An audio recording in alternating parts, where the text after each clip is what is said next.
te dañoo ñëwoon tey hôpital régional waa tase fekk directeur te dañoo bëggoon nga nuyoo def sa présentation. waaleykum salaam wa rahmatulah. waaw man maa ngi tudd docteur Ousmane Gueye. di directeur hôpital El Hadji Ibrahima Niass bu Kaolack. waa directeur par rapport ak sunu 48 heures yi waaw dañoo bëggoon xam tey noo gisee association bi. waaw li ma gisee association mooy association buy dund. te yàgg na dafay activité ren nag mu am président bu bees. mu andi ci beneen touche andi ci lu bees mooy organiser ñaari fan 48 heures. yu amical ak ay activités yu bari yoo xam ne amal na njëriñ askan bi mais aussi récréation la am nit ñi kaf foo ree waaw ba pare itam delloosiwaat ci jataay kilifa gi fi jóge woon directrice bi fi nekkoon mu remplacé ko ñu bokkaat toogaat ci cadre journée boobu muy lu neex lu am solo. directeur journée boobu lan moo la ci gën a remarqué lan moo ci gën a marqué. waaye li mu ci gën a remarqué mooy engagement citoyen bi surtout maanaam le fait que ñu décider démarrer ko ak maye deret. waaw muy am solo ndax deret des ko defar des ko jaay ci nit la si koy jëlee def ko ci nit deret itam mooy su ko denc lu yàgg am na foofu fa àggee bu ñu ko jëriñoowul dañ koy obligé lakk kon day loo xam ne ni dañuy war tout le temps di ko maye loolu moom ci gën a marqué. d'accord waa segam xel du doy aussi dañoo bëggoon nga am loo ñu doolil bien vrai que gis neen ay points yoo xamante ne vraiment jàppale nga ko dolli nga ko ñu see association bi waaw ñu bëggoon nga dool ñi ay xel yoo xamante ne xëy na peut-être pour yu yeneen activité la yuñ mën a def wala yeneen événement ak yooyu noonu. waaw jërëjëf li ma ci dolli ci xel de xam naa ne du ñàkk ñu waxtaan ci président bi sax moo doon association bu gën a ubbeeku. ndax ñu ngi commencé ci association des femmes dëgg la femmes yi ñoo gën a dynamique ñoo gën a organisé wu waaye ñuy dem ba màgg ba àgg ci association des travailleurs rek. des travailleurs de l'hôpital nga xam ne boobaa muy góor muy jigéen ñëpp dañ ci mën a bokk et puis li ma ci dolliwaat ci xel mooy association bi gën a waxtaan ak administration mu koy dénk yenn organisation yu bëree bëri. nga xam ne su jotee dañ leen di woo di leen organiser leen ñu. loolu moom yaakaar naa yàgg nañu ci tàll suñu loxo sax waaye xëy na dafa laaj ñu waxtaane ko rek teg ko ci calendrier. waaw noonu la ñu ngi lay jaajëfal bu baax parce que gis neen noonu taxaw vraiment depuis hôpital ba léegi vraiment ñu ngi door am benn journée boo xamante ne famille organisé neen ko fi gis neen activité yoo si def lépp ñëw nga ci don de sang bi waa loo ñu mën a wax côté boobu noonu ci don de sang bi. waaw don de sang bi li ma ci waxoon rek maanaam may deret damut a ñàkk ndax kenn xamul ku koy soxla. kii maye sax bis ba bu mayee mën na xëy soxla ndax yàlla lay nattu nit kon ñun ñëpp dañoo war di maye deret ngir dimbali doomu aadama yi nga xam ne dañoo feebar te soxla ko. léegi li ci am solo itam ci mayam deret mooy analyse yi ngay defal te doo ci fay dara tax nañu gis mën a gis ci nit ki bu yàlla dogalee mu am ko benn feebar boo xam ne dana ko mën a gaaw a faj bala muy koy ëpp loxo. te bu ñu xoolee keroog ci ngoon gi. conférence bi amoon ci wàllu hépatite B daanaka luy mottali mayam deret bi la. parce que ki maye deret ñu gis ko ci moom wala ki def analyse yi gis ko ci moom loolu nag bu toogee ba ngoon ñu waxtaanee ko boobaa ni su koy taxawoo ak ni su koy nee si jëflante ak moom ne su war a def ba ak ni su koy nee si jëflante ak moom ne su war a def ba du ko wàllante ne su mën a def aussi ba aar xale yi di judd ba duñ ko am. je pense que loolu am solo bañ ci jógee nag guddi gi jigéen ñi wane ne ñoom itam dañuy dund nag ay fajkat lañ waaye xam nañ dara ci yëngatu. def seen goyaan bu ñu xëyee lendemain sport bi am na solo muy lépp dafa dugalante ndax may deret bi dimbali doomu aadama waxtaan ci wàllu feebar jóge fa def récréation dundal seen xol ba ngeen xëyee sport di dox ñëpp muy góor muy jigéen ñëpp ànd dox bi ñu paree match de football entre jigéen mu am solo lool neex lool man nag ñuy faj laa faraloon waaye daal administration dañ leen a nax fexe ba jël benn joueur ci fajkat yi waa pharmacie dugal leen kooku ñëw lijjanti lépp waaw léegi nag ci guddi ga jigéen ñi delluwaat ci seen madine dem def seen récréation def seen soirée loolu yëpp muy programme bu riche boo xam ne jàpp naa ne neex na parce que ci suñu biir lañ ko def donc voilà am na solo ñu ngi lay jaajëfal bu baax waaye sa taxawaay sa teewaay ak ndimbal ñi ñu jàppale macha allah ñu ngi lay jaajëfal yal na la fi yàlla bàyyi ñu ngi lay ñaanal bu baax a baax a baax waaw ca kaw ca kanam yal na yàlla lafal cat waa kay docteur Ousmane Gueye ñu ngi lay jaajëfal bu baax a baax kon nooy tàggatoo. waaw di la sant bu baax Ndeye Maguette vraiment ci liggéey bi gis nañ ne am nga beneen talent di wax ne nii la àdduna ku ne da nga am benn talent caché da nga koy exploité xëy na métier mi am na waaye su métier bi demee nag ba nga liggéey ba wàcc nit ki am na sañ-sañu beneen talent bu mu am beneen xam-xam bu mu am wax day jëriñ mu jëfandikoo ko nag ngir mën a jëriñ boppam jëriñ askan bi loolu tam am na ci solo. di sant waa amical bi commencé ci présidente bi docteur Fatou Diop dermatologue di sant ancienne présidente bi nekk présidente bi la léegi madame Fédior Mame Diarra Thioune di féliciter marraine bi madame Khadija Sall Kébé ñëw délégation bu am solo jàppale association bi ak pareil itam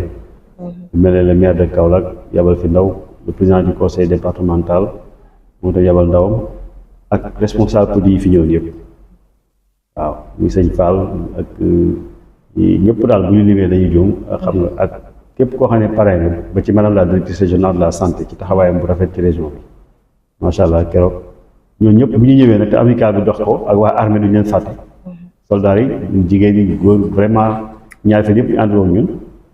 ak waa sapeur pompier ci marché bi police donc ñi sant ñëpp loolu yëpp bu ñu ko defee amical su ma mënee ci turu hôpital la kon nag lu ngeen ci def ci lu baax rek dañuy jàpp ne ñun ngeen ko defal voilà bu ñu fa teewee itam ñun lañ fa teewal ñu leen sant ak madame la préfet madame le préfet de Guinguinéo muy soxna su engagé su am solo lool ci liggéeyam waaw jërëjëf. ok jaajëf directeur ñu ngi lay jaajëfal bu baax a baax. ok merci beaucoup. merci. ok.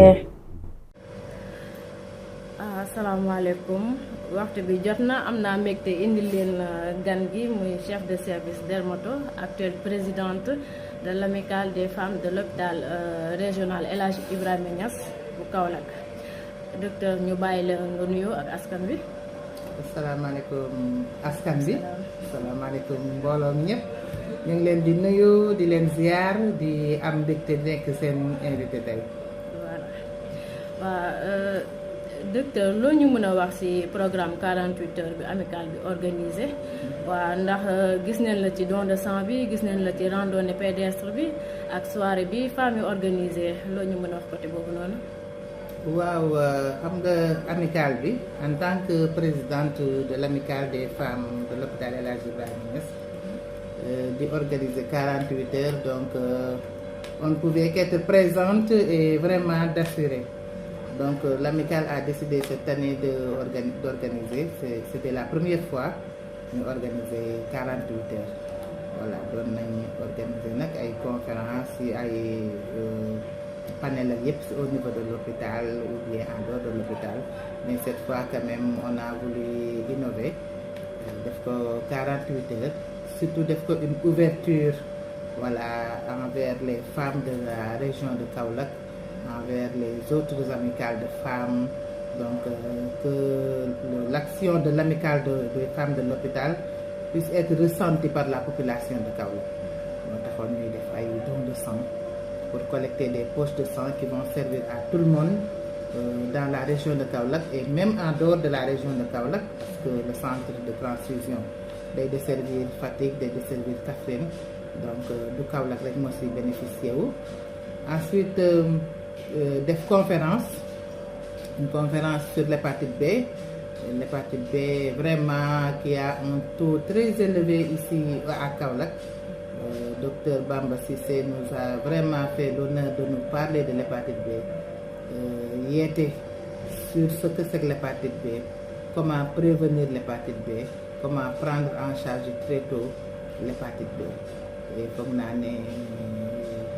c'est pas entré dans l'oreille d'un sourd. waxtaan bi neexoon na, nit ñi posé nañ question bi bien que guddi woon na. Voilà, et yaakaar naa na dina servir. Randonnée bi aussi comme vous l'avez bien dit, randonnée sport la, dox la, yëngal yaram, jigéen war ko def, góor war ko def. Donc ñu woo ci ñëpp, jigéen ñi dox, ñu dem ba terrain marine, def fa football, un match de football féminin qui a été très très apprécié. Voilà, match boo xam ne xumboon na trop, mais nag administratif yi door soignante yi, mais toujours dans un fair play boo xamante ne vraiment c'était bien dans l'ensemble vraiment. Voilà. Et puis nag l'apothéose c'était la soirée de gala. Le même samedi on a terminé par une soirée de gala animée par Akassa Ning, donc chanteur kaolackois boo xamante ne vraiment xale yi nee nañ toj na foofu neex na, am na ambiance, et surtout les femmes se sont défoulées parce que si 48 heures yi def nañ 2 récréations mën nañ ko wax, parce que def nañ goyaan, def nañ aussi soirée boobu, te yooyu yëpp dafay baax pour que stress bi ñuy am ci liggéey bi, stress bi ñuy am ci biir kër gi, de temps en temps nag ñuy mën a génn di dindi stress boobu. Ça nous permet d'aller de l'avant, gën a mën a, on dit reculer pour mieux sauter. Bu stress bi demee rek da ngay gën a am performance. Voilà, looloo taxoon ñuy def 48 heures. waaw maanaam su ma déggee bu baax conseil bi docteur di joxe mooy maanaam dee leen saytu seen yaram, dee leen maye deret, ndax am na solo di ngeen mën a xam seen statut, te maye deret lu baax la, dina faj daal, c'est pour sauver des vies que ñuy mën a maye deret. waaw docteur, luñ mën a xaar ci nouvelle présidente bi ak activité yi war a mën a ñëw? xam naa yaakaar naa ne war a mën a yem fii, dinañ am yeneen activité yoo xamante ne hôpital dina ko organiser incha allahu rabi. Yan conseil nga ñu si mën a jox? waaw ñun déjà rek à l'entame de l'année dañu def un plan d'action boo xamante ne moom la ñu bëgg a suivre pour l'année en cours. Journée yi ci la bokkoon. Ensuite on compte pérenniser les journées chaque année gars,